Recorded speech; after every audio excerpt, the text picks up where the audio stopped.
क्या होगा जब एक इंसान अपनी खोई हुई पहचान को पाने के लिए अपनी जिंदगी को दांव पर लगाए, जब पुराने जख्म फिर से ताज़ा हो जाए और बदले की आग उसे रास्ता दिखाए। एक खतरनाक माफिया ग्रुप जिसके जाल में फंसी हुई एक मासूम सी लड़की, लेकिन जब उसके लिए कातिल तैयार हो तो क्या वो अपनी मानवता को बचा पाएगा या सिर्फ अपने कातिल बन चुकी पहचान को आगे बढ़ाएगा। नमस्कार दोस्तों, स्वागत है आपका हमारे YouTube चैनल सिनेमैटिक नोवा में। चलिए कहानी की अब शुरुआत करते हैं। कहानी की शुरुआत होती है एक पुलिस वालों से जो एक अपराधी को गाड़ी में लेके जा रहे थे। रास्ते में एक ट्रक ने उनका रास्ता रोक लिया तो दो पुलिस वाले जाँच करने के लिए गाड़ी से बाहर उतरे, लेकिन तभी एक नकाब के पीछे छिपे हत्यारे ने एक ही पल में दोनों को मार डाला। उसके बाद उसने बाकी पुलिस वालों को भी गाड़ी में जाकर एक एक करके मार गिराया। फिर उसने अपराधी के चेहरे से कपड़ा हटाया और उसे गोली मार दी। असल में उस आदमी का नाम स्टॉक वॉकर था जो एक जाना माना हत्यारा था। उसका असली मिशन पुलिस वालों को मारना नहीं था बल्कि उस अपराधी को खत्म करना था। मिशन पूरा करके जब वो गाड़ी से बाहर निकला तो उसने देखा कि पुलिस वाला जिंदा बचकर वहाँ से भाग रहा था। उस पुलिस वाले ने वॉकर का चेहरा तो देख लिया था, इसलिए वो तुरंत अपने ऑर्गेनाइजेशन को खबर देने गया। उस पुलिस वाले ने वॉकर का चेहरा देख लिया था, इसलिए वो तुरंत अपने ऑर्गेनाइजेशन को खबर देने गया। जल्द ही उस पुलिस वाले को ऑर्गेनाइजेशन के लोग पकड़ने आए और वॉकर को एक रीअसाइनमेंट सेंटर पे ले गए, क्योंकि उस पुलिस वाले ने वॉकर का चेहरा पहचान लिया था। अब उसकी पहचान बदलने के लिए सेंटर में उसके कागजों में नई पहचान बनाई जाएगी ताकि आगे चल के उसके कोई पकड़ ना सके। इस बीच वॉकर को कुछ दिनों के लिए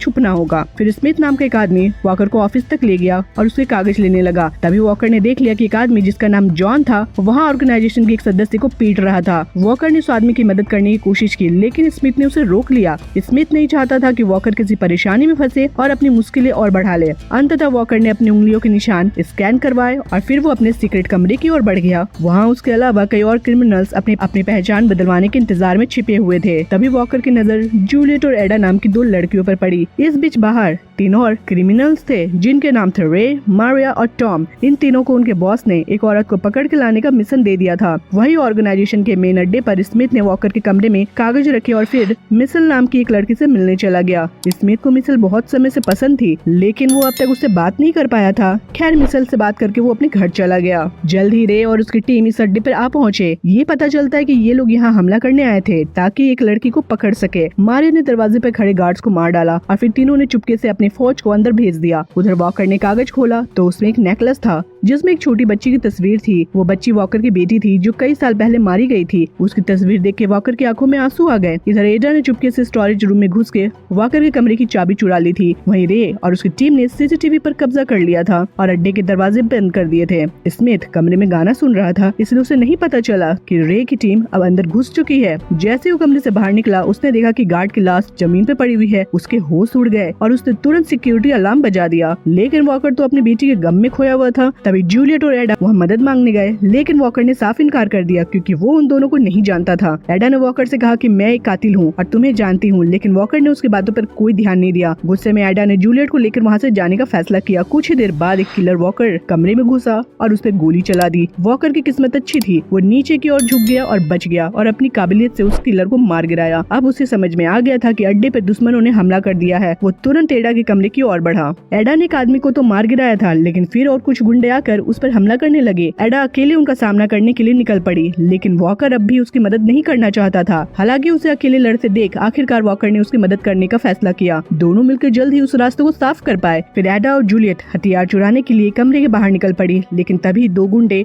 उनका रास्ता रोक लिया। वॉकर ने बीच में आकर उनकी जान बचाई। आखिरकार तीनों स्टोरेज रूम तक पहुँच गए, लेकिन वहाँ के सभी हथियार एक लॉकर में बंद थे और उनकी चाबी किसी के पास नहीं थी। बाय लक स्मिथ वहाँ पहुँच गया और उसके पास उस लॉकर की चाबी भी थी। जल्दी उन्होंने उस हथियार को उठाए, लेकिन तभी कई गुंडे उनके कमरे में घुस गए। इसके बाद दोनों टीमों के बीच भयंकर लड़ाई शुरू हो गई और इसी के बीच में बेचारे स्मिथ ने अपनी जान गंवा दी। लेकिन एडा और वॉकर ने बिना हार माने एक एक करके सभी गुंडों को खत्म कर दिया। वॉकर भी काफी जख्मी हो गया था, इसलिए वो मेडिकल रूम में गया जहाँ उसने अपने जख्मों पर मरहम लगाई। तभी एडा ने अपनी कहानी बताई। एडा ने कहा कि असल में वो एक माफिया ग्रुप के लिए किलर का काम करती थी। यह ग्रुप बच्चों की तस्करी का धंधा चलाता था। जूलियट को उन्होंने बेचने के लिए अगवा किया था, लेकिन एडा के बॉस को जूलियट की खूबसूरती पर दिल आ गया। उसने जूलियट के साथ जबरदस्ती की और उसे प्रेग्नेंट भी कर दिया, लेकिन जल्द ही बॉस का दिल जूलियट से भर गया और उसने जूलियट के बच्चे को मारकर उसे बेचने का फैसला किया। एडा जूलियट के साथ हो रही बदसलूकी को देख नहीं सकी, इसलिए उसने अपने बॉस को धोखा देके जूलियट को भगाकर वहाँ से ले आई। अब जब उसके बारे में लोगों को पता चल गया था तो एडा के बॉस ने अपने आदमियों को यहाँ पे भेजा था ताकि वो जूलियट को पकड़ के उसके सामने पेश कर सके। इसके बाद एडा मॉनिटर रूम की ओर गई ताकि वो खराब सिग्नल को ठीक कर सके। हालांकि रास्ते में गुंडे ने कई बार उस पर हमला किया, लेकिन उसने सभी को मारकर आखिरकार सिक्योरिटी रूम तक पहुँचने में कामयाब हो गई। उधर जब रे को ये खबर मिली कि उसके इतने गुंडे मारे गए हैं तो वो गुस्से में तिलमिला उठा। उसने टॉम और मारिया को ये मिशन पूरा करने का जिम्मा सौंपा। फिर मारिया एक कमरे में घुसकर छिपे हुए 3 किलरों से मिली। उसने उन्हें काफी पैसों का लालच देकर वॉकर को मारने को कहा। इसके बाद रॉय नाम के किलर ने वॉकर और उनके दोस्तों के सामने अंधाधुंध गोलियां चलाई, लेकिन जैसे ही उनकी गोलियां खत्म हो गई,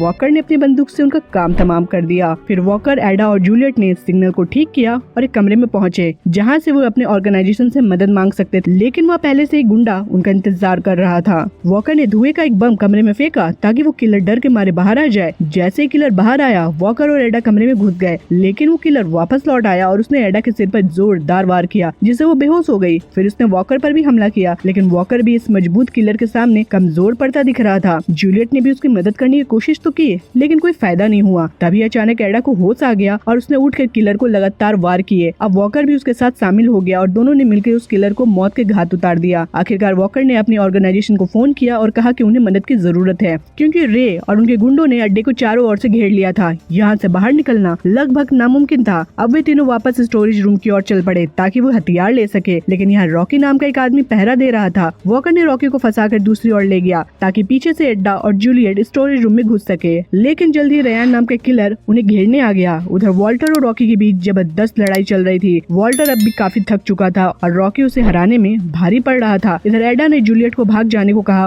और खुद रेयान का मुकाबला करने लगी, लेकिन जल्द ही रेयान ने एडा के पेट में चाकू घोंप दिया, जिससे वो पूरी तरह से जख्मी हो गई। वहीं रॉकी और वॉल्टर की लड़ाई में आखिरकार वॉल्टर ने अपनी पूरी ताकत लगाकर रॉकी को मार डाला, लेकिन रॉकी को हराने के बावजूद वॉल्टर खुद काफी थक चुका था और अब उसे एडा की हालत के बारे में चिंता हो रही थी। इसके बाद वॉकर ने रेयान को पीछे लगाकर पार्किंग तक ले आया, लेकिन रेयान को ये नहीं पता था कि वो वॉकर के जाल में फंसा हुआ था। जैसे वो गाड़ी के पास पहुंचा, वॉकर ने वहाँ बम से धमाका कर दिया, जिससे रेयान के चिथड़े उड़ गए। वहीं दूसरी ओर जूलियट स्टोरेज रूम में पहुंच के हथियार चुराने में सफल हो गई, लेकिन मारिया ने उसका पीछा करते हुए उसे पकड़ लिया और वहाँ से भाग निकली। इसके बाद जब वॉकर स्टोरेज रूम में पहुंचा तो उसने देखा कि उसके नई पहचान के कागज तैयार थे और उसके लिए उसने ढेर सारे पैसे भी रख रखा था। लेकिन वॉकर खुश नहीं था, क्योंकि उसके कई सारे साथी रे के गुंडों के हाथों मारे जा चुके थे। तभी एडा वहाँ आई और वॉकर को खबर दी कि रे के गुंडों ने जूलियट को अगवा कर लिया है, लेकिन वॉकर अब तक इन घटनाओं से पूरी तरह से टूट चुका था। अब उसमें और भी लड़ने की हिम्मत नहीं थी। एडा ने जब वॉकर से पूछा कि अगर जूलियट का भी वही हाल हुआ जो तुम्हारी बीबी और बेटी का हुआ था, तो क्या तुम्हें खुशी होगी? असल में एडा वॉकर की पूरी कहानी जानती थी। कई साल पहले एक माफिया ग्रुप ने औरतों की तस्करी करते हुए वॉकर की बीबी और बेटी को मार डाला था, लेकिन वॉकर ने एडा के सवाल का कोई जवाब नहीं दिया,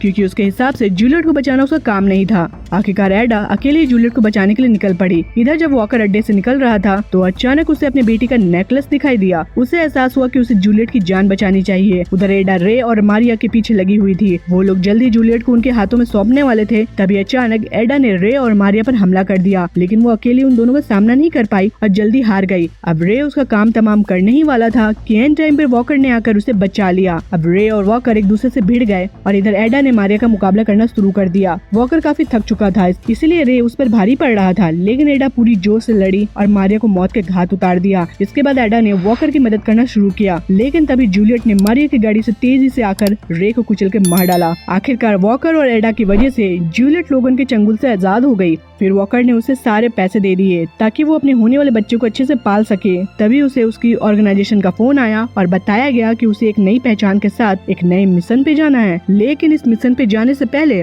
वॉकर को अपना अधूरा काम पूरा करना था। उसे पता था कि जब तक लोगन जिंदा है तब तक जूलियट और एडा के गले पे तलवार लटकती रहेगी, इसलिए वो जल्द ही लोगन के अड्डे पे पहुंचा और उसे बेरहमी से मार डाला। इस तरह उसने अपनी बीवी और बेटी का मौत का बदला भी ले लिया और जूलियट की जान भी बचाई। तो दोस्तों, उम्मीद करती हूँ कि आपको ये कहानी जरूर पसंद आई होगी। अगर आपने वीडियो को यहाँ तक देखा है तो चैनल को सब्सक्राइब करो और हमें कमेंट में बताएं कि आपको इस कहानी में सबसे ज्यादा मजेदार क्या लगा। हम हर दिन आपके लिए ऐसी नई और रोमांचक कहानियाँ लेकर आते हैं। वीडियो को अपने दोस्तों के साथ शेयर करना ना भूले ताकि वो भी इसका आनंद ले सके। और हाँ, लेफ्ट में दिख रहे वीडियो पर क्लिक करें जहाँ आपको और भी दिलचस्प कहानियाँ मिलेगी। तब तक के लिए खुश रहिए और मुस्कुराते रहिए।